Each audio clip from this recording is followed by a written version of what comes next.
Good evening, শুভ সন্ধ্যা। সবাই কেমন আছেন?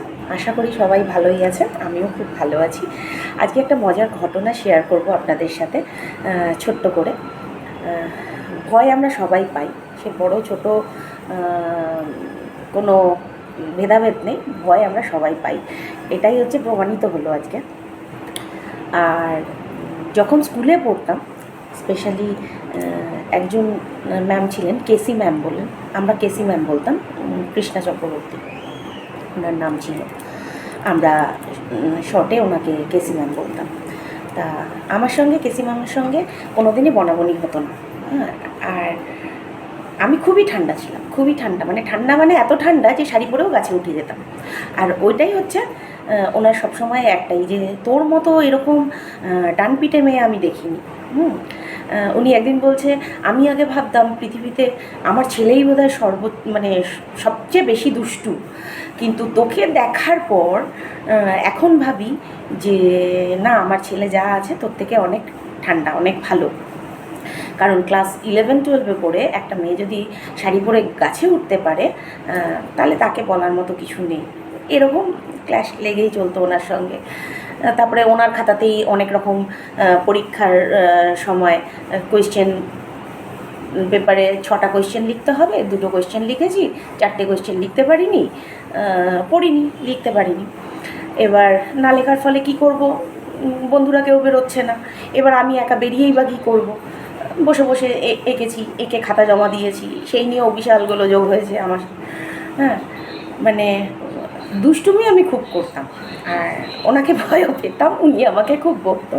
এরকমই ব্যাপার চলতো স্কুলে। সেই স্কুলের অভিজ্ঞতা বহুদিন পর আজ অফিসে ঘটলো। আমাদের মান্থের প্রথম দিকে কালেকশান, আপনারা সবাই জানেন যে মান্থের আমরা 6-7 তারিখ অবধি একটু রিল্যাক্সে চলি। হ্যাঁ, কোনো টেনশন থাকে না, কোনো ঝুট ঝামেলা থাকে না, আমরা খুব রিল্যাক্সে চলি। 10 তারিখ অবধি মোটামুটি চলে, 7 তারিখ 8 তারিখ না, 10 তারিখ অবধি মোটামুটি এই রিল্যাক্স ভাবটা চলে। তা ম্যাডাম দুদিনের জন্য বাইরে বেড়াতে গেছে। আমরা সবাই জানি ম্যাডাম বেড়াতে গেছে।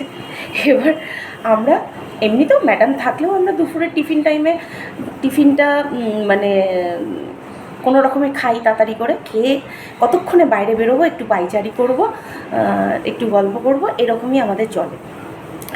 আজকে কি হয়েছে, আমি ঘরে ঢুকে যাচ্ছিলাম, হেঁটে এসে ঘরে ঢুকে যাচ্ছিলাম।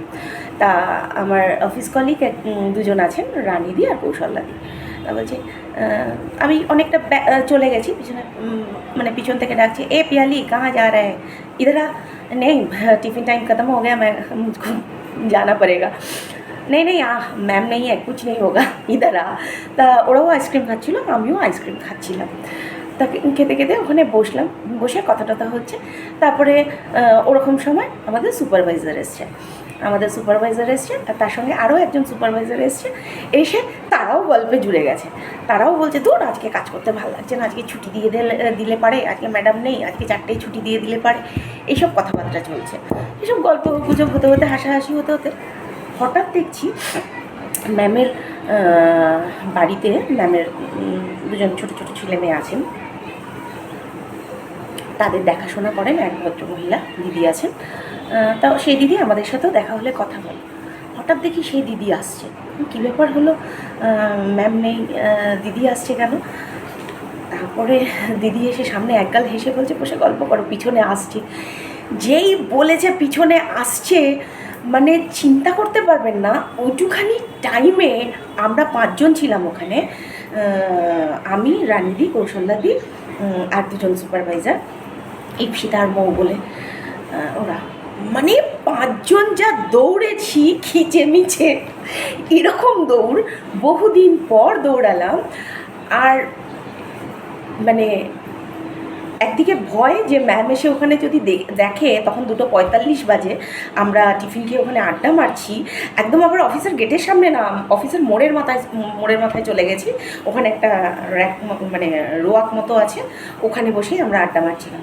2:45 তখন, যেই ওনাকে দেখেছি আর উনি বলছে পিছে আ রা হ্যায় ম্যাম, অমনি উঠে 5 জন মিলে যে হারে আমরা দৌড়ে অফিসের ভেতর ঢুকেছি, আর ঢোকার পর মানে হাসি থামাতেই পারছি না যে এত বড় বয়সেও ভয় আমরা পাই।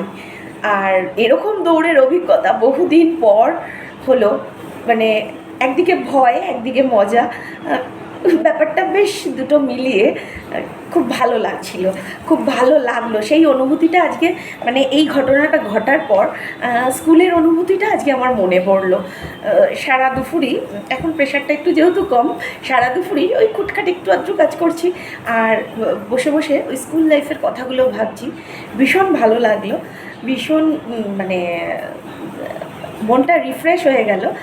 তা কার কার আমার মতো স্কুলের অভিজ্ঞতা এরকম আছে দুষ্টুমি, তা একটু জানাবেন। হ্যাঁ, আর মানে আরও একটা কথা মানে বলতে বাধ্য হচ্ছি, তখন তো ছোট ছিলাম, বুঝতাম না যে কী বদমাইশি করে ফেললাম, এটা করা ঠিক না। কিন্তু ক্লাস 11-এ ওটা করা আমার উচিত হয়নি। মানে কেসি ম্যাম আমার পিছনে এতই লাগতো আর আমি ওনাকে এতটাই দেখলে বিরক্ত হতাম। আর উনি কী করতো, আমরা 5 জন বন্ধু ছিলাম, আমরা সবসময় না ফার্স্ট বেঞ্চটা আমাদের চাই।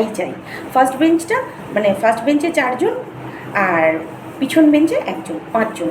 আর ওই মানে যখন স্কুল আমাদের স্টার্ট হতো, বছরের প্রথম দিনটা আমাদের পরিকি করে একদম তাড়াতাড়ি ফার্স্টে ঢুকতেই হবে ওই ফার্স্ট বেঞ্চটা ধরার জন্যে। ফার্স্ট বেঞ্চ ছাড়া কোনো দিন সেকেন্ড বেঞ্চে বসতে চাইনি, আমার ভালো লাগতো না। আর আমরা 5 জন ওই ফার্স্ট বেঞ্চে, মানে ফার্স্ট আর সেকেন্ড বেঞ্চে বসতাম। তা আমি একদম ফার্স্ট বেঞ্চের ফার্স্টের সামনের সিটটায় বসতাম।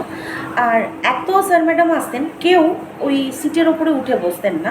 আর কেসি ম্যাম আসলেই স্পেশালি কী করতো, আমার ব্যাগটা সরিয়ে দিতে হতো, সরিয়ে নিচের এতে ঢুকে উনি যেখানে আমরা ওপরে বই খাতা বা ব্যাগ রাখি সেটার মধ্যে উনি বসতেন, এবং আমি যে জায়গাটায় বসতাম উনি সেখানে জুতো শুদ্ধ পা তুলে উঠে নিয়ে বসতেন।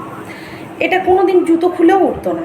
আর উনি চলে যাওয়ার পর তারপরে আমরা এদিক ওদিক থেকে কাগজ খুঁজে এনে, কোনো সময় খাতার কাগজ ছিঁড়ে ওই জায়গাটা আবার মুছতাম, কেন বসবো বলে, নাহলে শাড়ি নোংরা হয়ে যাবে, বকাবকি বাড়িতে গেলে কাচাকুচি ওই আর এক ঝামেলা। তারপর রোজ ওরম করে, আমার খুব রাগ ধরতো, কিন্তু কিছু তো বলতে পারতাম না, তখন ছোট ছিলাম। এবার একদিন করেছি কি, উনি যেহেতু আমার সামনেটা বসতো, মানে আমার মুখটা বোর্ডের দিকে, ওনার মুখটা আমার পিছন দিকে, আর আমি এরকম সামনে ঝুঁকে বসে থাকতাম, উনি পড়াতো শুনতাম।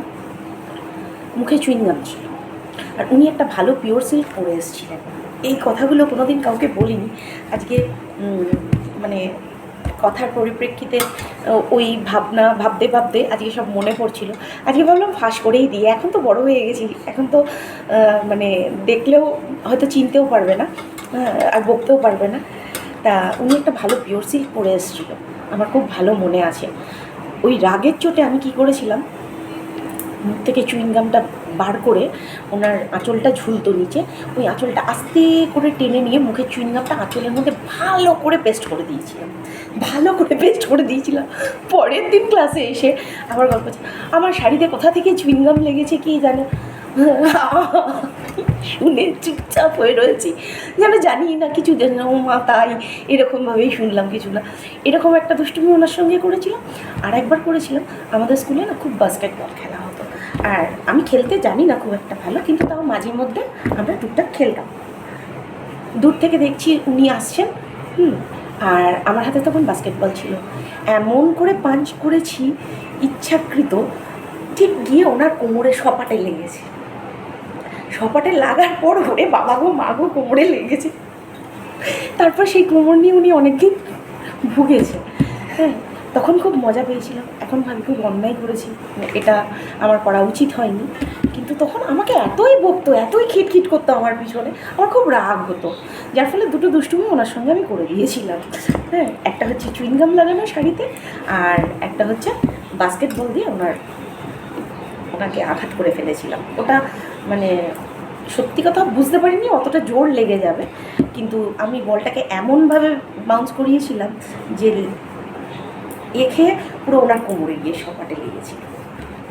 এই দুটো দুষ্টুমি আমি ওনার সাথে করে ফেলেছিলাম। নইলে কোনোদিন কোনো স্যার ম্যাডামকে মানে ভক্তি শ্রদ্ধা করিনি এরকম না, এখনও দেখা হলে রাস্তায় কথা বলি বা প্রণাম করি বা ওনাদের উপর ভক্তি শ্রদ্ধা সবসময় একদম সম্পূর্ণ পূর্ণ থাকবে। কিন্তু উনি আমার পিছনে লাগতো বলে আমিও এই দুষ্টুমিগুলো করে ফেলেছিলাম। তা আজকে বহুদিন পর অফিসে ওই ম্যাম আসছে, টিফিন টাইম ওভার হয়ে গেছে, আমরা তখনও রাস্তার মোড়ের মাথায় গিয়ে আড্ডা মারছি 5 জন মিলে। যে দৌড়টা 5 জন আজকে দৌড়েছি, মানে ছোটোবেলার স্মৃতিগুলো আজকে আমাকে মনে করাতে বাধ্য করলো। তো খুব ভালো লাগলো। ভালো থাকবেন।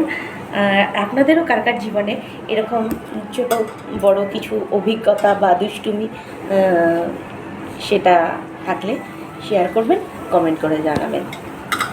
ভালো থাকবেন, সুস্থ থাকবেন। দেখা হবে আবার নতুন কোনো একটা ভিডিও নিয়ে।